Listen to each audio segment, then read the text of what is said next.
back to the next part of Santana.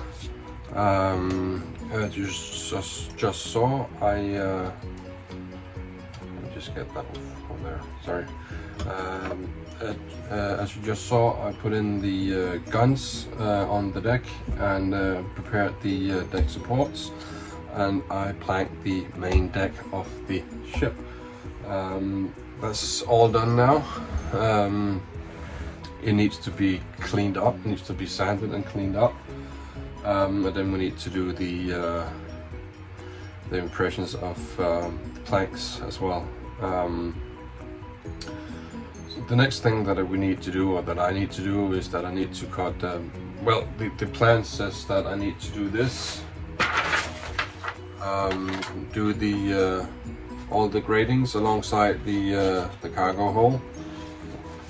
But I'm gonna skip that step for now, because I would much rather cut the holes here. We need to cut 7 holes on each side for guns and gun ports. I already started marking them a little bit. As you can see here, we need to continue here. We need to have 7, as I just said. And then I also, before I do the gratings, I want to do the holes and the lining and all stuff like that. And we also need to, I also want to do this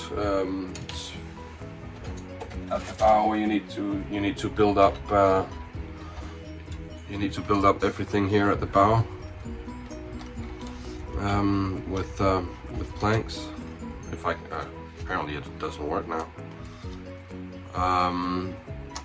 All the way up, and once that is done, you need to put in these supports. This is a 3mm square birch strip you need to put in, and then you need to plank it on the inside, so you get a little bit of volume all the way down here. And you need to do the same here to a certain point, and then you don't need to do it anymore, because then it's going to be covered by the quarterdeck or the poop deck. So that's stuff that I want to do before I do the gratings.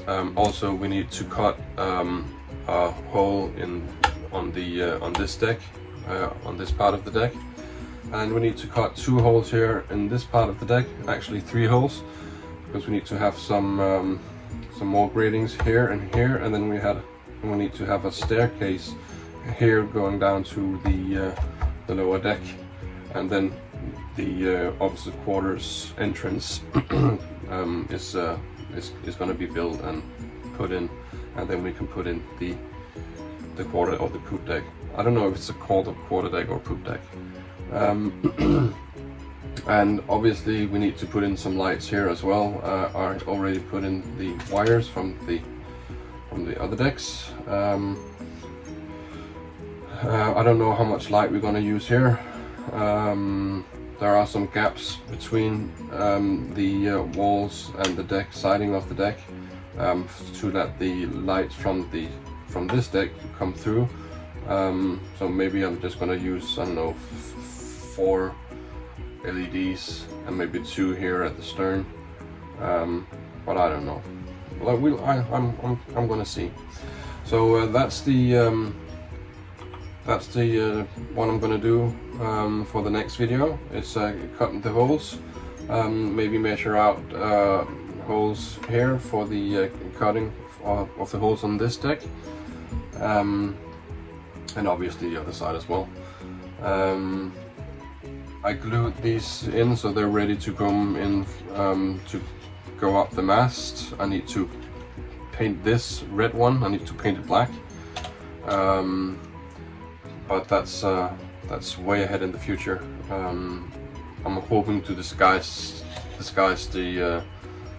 this as some sort of ricking coming down the mast, but we'll see if it works.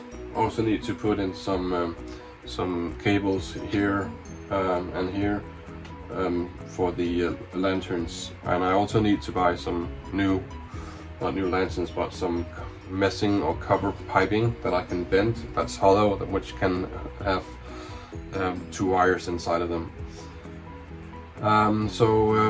This is it. This is how she looks, all dressed up, almost all dressed up. I need to touch up the nails that I used for pinning the rubbing strakes, because I used acrylic, which is really bad. Don't use it.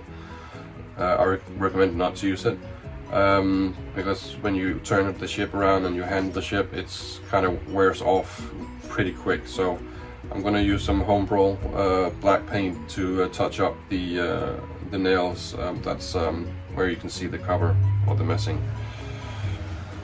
So join me again for the next time where we cut the holes, and maybe do some other stuff. I don't know, we'll see. Thanks for joining me this time, and remember to like and subscribe, and I hope you enjoy the video. Cheers!